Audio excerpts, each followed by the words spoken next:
I started my first business at 24 years old. I'd just come out of the army. I was an army officer in Australia, and then I learned how to trade currencies and equities. And I met a woman who I ended up falling in love with. We built our first business 6 weeks later, which was quite crazy. It was a private wealth management company for very high net wealth individuals. And it was in the middle of the global recession, which was quite amazing. And I think there was a few elements what really contributed to it was one, that we had a different message when everyone else was hiding in the investment industry. We were coming out on the attack and being really confident in our methodology. We also were positioning it that it's not about the money or the returns, it's about what is this doing for your life. So we got really into values-based advice at a really early on, and we just knew our niche and really went well. We did that and ended up selling that at some point, but we did multiple businesses at one time. That was probably one of our entrepreneurial, I don't know if it was a mistake or it was just a lesson that we needed to have, was to start multiple businesses. So we had that business. We also started an insurance and superannuation or 401k business as well, which was more transactional. So one was very high touch. The next was more transactional. And then we started a third business, which was a millennial financial advice and coaching company, which was very cutting edge at the time because no one in the financial industry wanted to deal with the younger generation.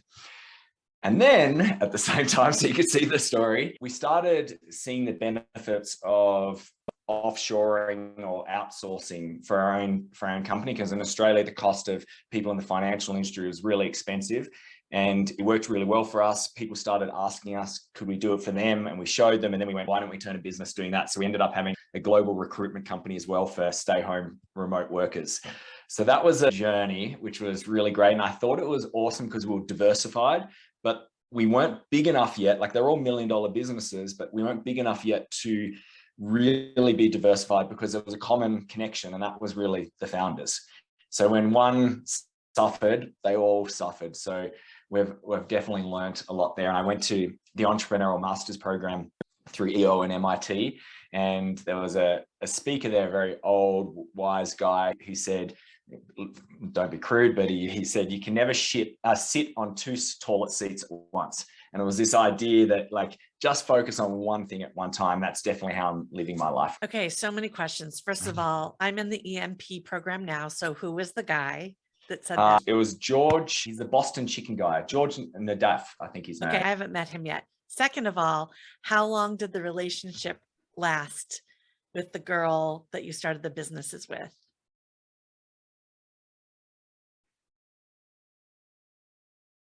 So we went on a 9-year journey together, which was incredible. We got married. We were pretty much married from the first day, but we did get married. We moved over to America. We actually started another couple of businesses. We started a business in America. I didn't even go into them because I put them to the side. No, I think we need to do that. Do you know where I live? I'm in the San Francisco Bay Area. Amazing. So we ended up starting a tech accounting company as well, because we were very frustrated with the way accounting was done with startups. And it was interesting. We went into an industry because we hated it. And then I realized we were in an industry that we hated. And also there was a few other issues going on at that time. We had her father died, and there was a lot of stress at that moment. We got into a legal battle over a business we sold. So it was that compounding effect. And we just basically had to just dismantle it all, which ended up in our relationship as well 9 years later. But it was 9 incredible years. We made a lot of impact. We had a lot of great times, and it was great until it wasn't. It's wonderful. And I love the thought that at 24 years old, because at 24, you've only had 24 years to live. Mm-hmm. And for the first 18, you're considered to be a child, you're a youth. And to have the foresight to dig deeper into the result of somebody's financial investments and then the result of their life is a pretty mature thought process for someone at 24. Not to say that it's impossible, but it's probably on the unusual side. It comes a lot from our life experience. So as a child, I saw how money really impacted my life, my family's life. There was a lot of family disputes about it, and there was a lot of excuses. We can't do this because of money. And that was a really challenging thing for me, because then I saw money being used in other areas. So with my father was a passionate, like he was a professional musician, there was always and money for a new guitar, new drum set. That was always around, but there was never money for other things that we wanted. And what I realized was there always is money. It just depends on your priorities. And people just use money as an excuse. And then I saw how people bicker. And then I saw how people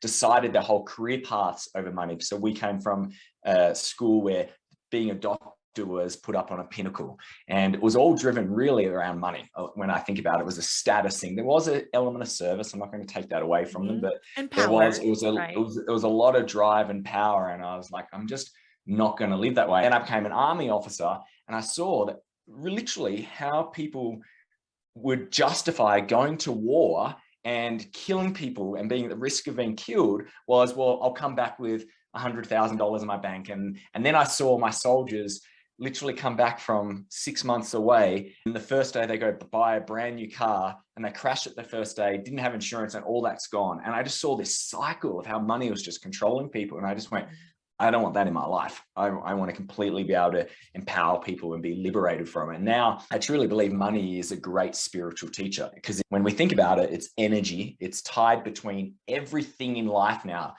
Whether we like it or not, you can translate everything back to money in society, because that's the currency we've put things in. So that what it does, if that's energy and it's flowing through, you can really see where you're battling in certain parts of your life, because it just comes highlighted through your relationship with money. The business mystic, which I love. Who named you that, and what does it mean to you? Oh, so this was actually some San Francisco EOs.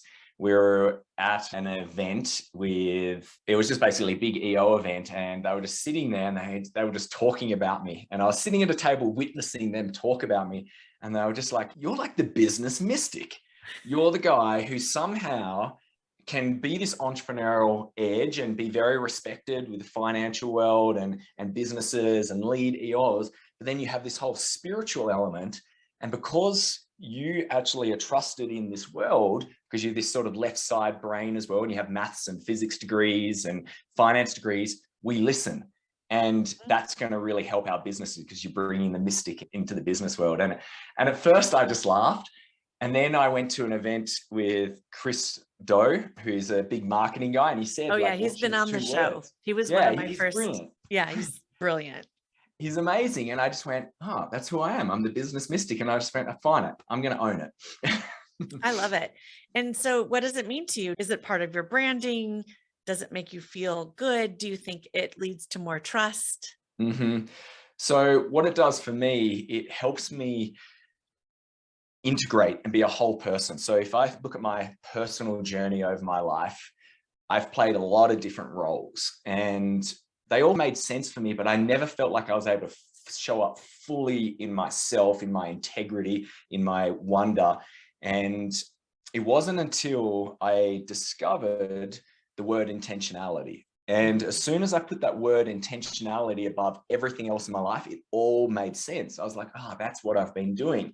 And suddenly now I get to show up in my entirety, because I'm just the intentionality guy, whether that's doing something very spiritual, whether that's working out, climbing mountains, whether that's partying, whether that's speaking on the stage. I don't have to hide myself anymore. That's exactly who I am. And a big part of my message is that the business mystic is that you can't just be so business. There's a real world out there as well, and it's mystical. Everyone has to agree that there's a mysticism in this world. And if people who go, I don't believe in miracles, you are a miracle. The fact that you exist in this world is incredible. Think of all the things that had to line up for you to exist.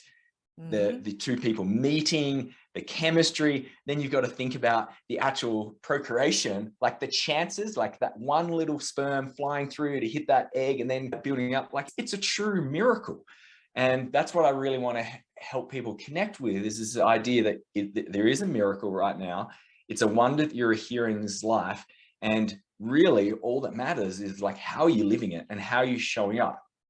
I don't think you need to come and think that you need to change the world. I actually disagree. I think that's the ego taking over and hijacking what's happening and saying, oh, you're so important, you need to imprint in the world.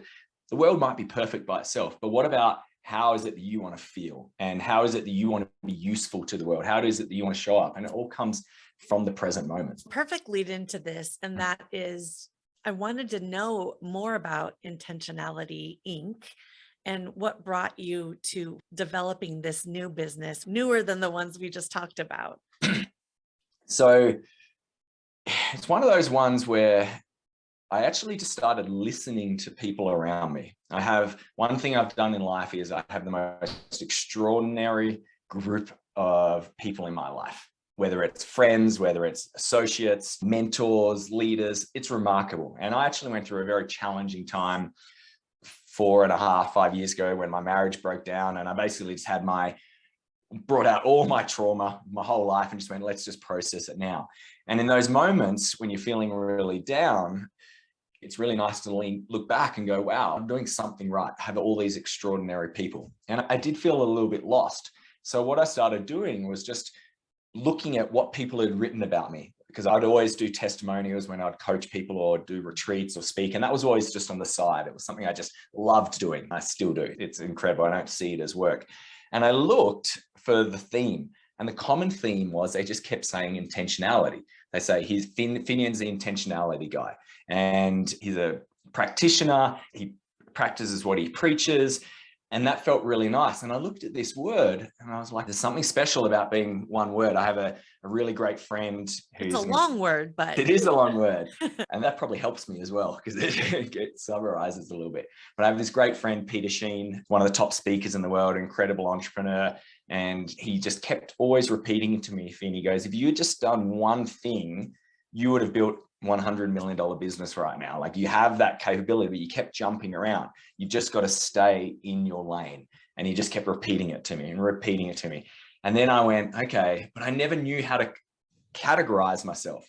And then I got the word intentionality and I spoke to him and I went, I think I can stay in this lane. And he's like, yes. And I know now this is my life's work. I've never said that before. I've always been very passionate about the businesses, seen that it has an evolutionary purpose, but I've never said it's my life's work. But this is, because it doesn't contain me. It's very concise at the high level, but then abstract in how I actually get to apply it, which is brilliant. And looking back, you may not have been able to arrive at this time and that thought had you not gone through all the different and various businesses. So I have a 26-year-old daughter, and she and everyone else her age is in a panic to solidify, to put a rubber stamp on what they're supposed to be doing with their lives. It doesn't work that way. You have to go fishing. It doesn't at all. And all we're doing then is just putting another label on ourselves. So one of the things why I was very nervous about getting that one word is because I don't want to be labeled. I don't want to be defined. And we already do that so much in our life, like just from where you grew up, from the school system, from your college degree, how you look, it's all labels. And we think it brings us security, but it doesn't. It actually just brings us a lot of insecurity, because security breeds insecurity. So for me to put that label of intentionality, it had to be a place where I felt completely free and open. And that's what intentionality does for me. For everyone else, I'm just like, explore, have fun. I'm just amazed. Like, I've had multiple careers now and I'm still super young. And I feel like we could do 10 more different careers. Like, why would you want to be focused on one thing and try to— well, you can do 10 more within the container of intentionality. So what is the business? What do you do?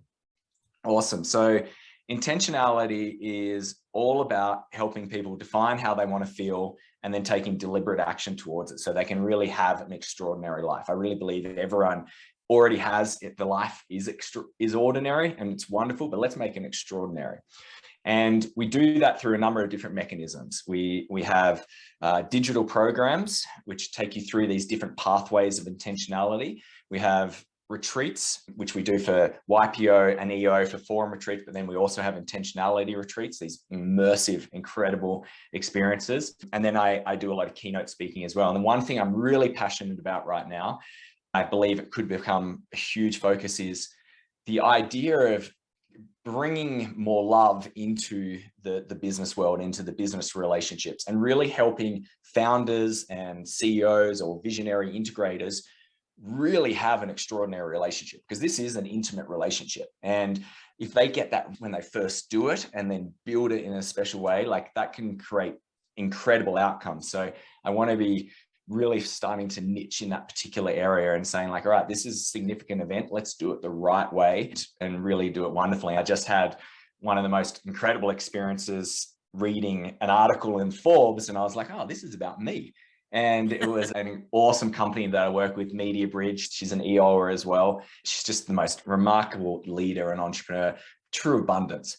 And I've helped her and a team member, was actually a first ever hire 9 years ago.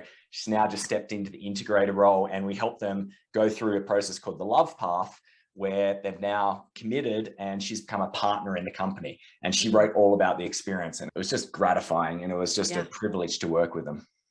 Do you work on your own or do you have a team? So I do both. So right now, what's interesting is I'm actually taking a sabbatical. So intentionality, it's this weird thing. I've been trying to have a sabbatical for a long time, and we get in our own way. Like I had many opportunities where I've sold companies, and at the same time, I've started another one. And last year I had some visa issues in America, and I actually can't that much work right now in America. So I'm just like, I'm taking a sabbatical. A forced sabbatical. It's really wonderful. And what it was a sabbatical from doing and striving. So I'm here doing a podcast, but that is exciting for me. And it's about keeping the momentum, because I have learned the power of when the momentum's there, keep it going, but don't feel obligated to do anything. So it's very liberating in that regard. I was wondering about how your military experience may have shaped your ability to be a successful entrepreneur. So I do contribute a lot of my leadership ability to the military. I went to Duntroon, which is the equivalent of West Point in America. So it's like the top leadership place in the world. There's only ever been 10,000 people who have graduated from this intense program. And at age 17, I went through this program. And how and why did you find yourself there at 17? You were an early adapter on everything. I skipped grades at school, finished young. I actually would not recommend that. It's too young. It's that whole idea what your 26-year-old daughter's trying to do is like force life. I was like trying to race life. And I've spent the last 16 years trying to unwind that pattern of trying to race. And I'm just getting into that place. I'm glad you said that, because back to Bennett, my daughter, she graduated in college in 3 years at the age of 20. And there was an excitement about it because it was on accident. But it did not serve her. It was actually it ended up being a negative attribute and experience. But keep going about your military experience. It is. And this is the challenge. Just because you intellectually are at that level, I had a maths and physics degree, double degree at 19. And also an army officer at that age. So at this level, just because you're intellectually doesn't mean socially, emotionally, or anything, you're at that level as well. So I think that's something we need to be very mindful of. Basically what it was for me was it was a way out. That was the thing, was this pressure of becoming a doctor. I lived in Tasmania, this small state in Australia. It was very controlled, and I just didn't want to be there. And I didn't know any other way out. And the military was a way where I could go on an adventure, which is one of my values, is aliveness. I thought it was a sense of freedom because I was self-sufficient. I didn't have to rely on anyone. I was getting paid, and it was just a different pathway. And I realized it wasn't for me, but I'm still very grateful for it. And going back to that question, a lot of it was the ability to lead at a very young age. So at a young age, sometimes I was in charge of up to 100 soldiers, ranging from 17 to 55. And you ran their life. It was, if I decided we're going outfield for the next month, tomorrow, they just had to do it and tell their families and everything. So there was a lot of responsibility. And at the same time, I also had these older officers above me, the generals, who I would have to go pitch strategies to. So you learned a lot of confidence. And that's why when I started that private wealth management company, I wasn't insecure about pitching really wealthy older generation, because I had already been doing that as an army officer. So I contributed to it. There was another few things, like few main lessons, like you could distill the whole of the military training around a couple of principles. One is just make a decision. That's all you have to do. It doesn't even have to be the right decision, just make it, because then once you make it, you'll work out it's wrong, and then you can pivot. So that was a big one. The importance of clear communication, having that real vision and sharing that. So that was another element. And yeah, really just about you're serving your people. That was another big lesson. Your soldiers, you've got to be leading through service. And that was the same approach how I've tried to do it with my team members as well. So there was a lot of principles I took from that. You're on sabbatical right now, but I'm going to ask the question anyway, because you still own and are running a business. What is your number one challenge that you're faced with today? You've had a lot of success. You've had some challenges because you're human. These things happen. What is the challenge that you're faced with right now? So I believe it's been the same problem from day one, is getting the right. Yeah. I really contribute. Yeah, you see it. And it's something which it's not taught enough, but I look at it, all businesses as people. That's really all it is. Yes, there's great systems and great processes, they all help, but good people, this is a saying I picked up one time, like, good people make shitty processes great. Like, they just do.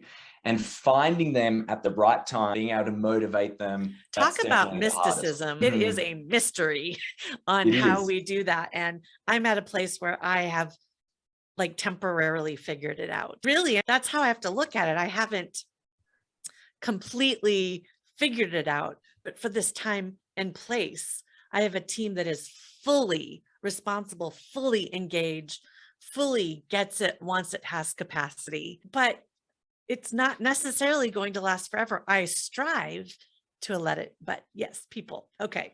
Yeah. So what I'm doing actually right now is I'm spending most of my energy calling in my people. Like, I'm not actively going and seeking them. I'm like doing a lot of meditations on calling in. And I know I don't need to find the 100. I need to find the 1 or the 2, because they'll go find the right people. So I have this vision of this incredible integrator. I believe she's a female. That's what I've got the image of, because I just work really well with the feminine, and as part of Intentionality is it's built on the feminine. And I just want to have an incredible partner, someone who just wants to drive this business, and I can be a great support to her and coach in that regard, like I do with other people. So if anyone's listening, please reach out. So the last thing I'd like to talk to you about is, and we could flip that challenge into the answer to this question, but maybe think about if there's a better answer. And the question is, what is your strategy for growth this year? So clearly we could flip your challenge into what is your strategy, and that may be it. But is there something else that you're really doubling down and focusing on for growth? So the main thing for me is consistency in the message. So that's what I've been focusing on the most. I believe the repetition really works.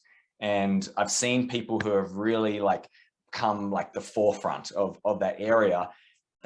We've been saying it for a long time. Like, they literally have just been saying the same message for a long time. We think of Dr. Joe Dispenza, we think of Brene Brown, like these people, like, it's not new what they've been doing. They've just been saying it. So I'm just really going consistent with a message. That's where I feel like it will be the most value, and really keeping the high vibrational state of the company. So making sure that we're only doing work that we really love doing, working with people it really matters, because I know that's what will pay off in the long term. So it's interesting. I actually have 0 goals for the company at the moment. I think goals can be big detractors, but I've got a lot of feelings around the company, like a lot of intentions around how the company feels, what's the energy like, and that's very liberating for me.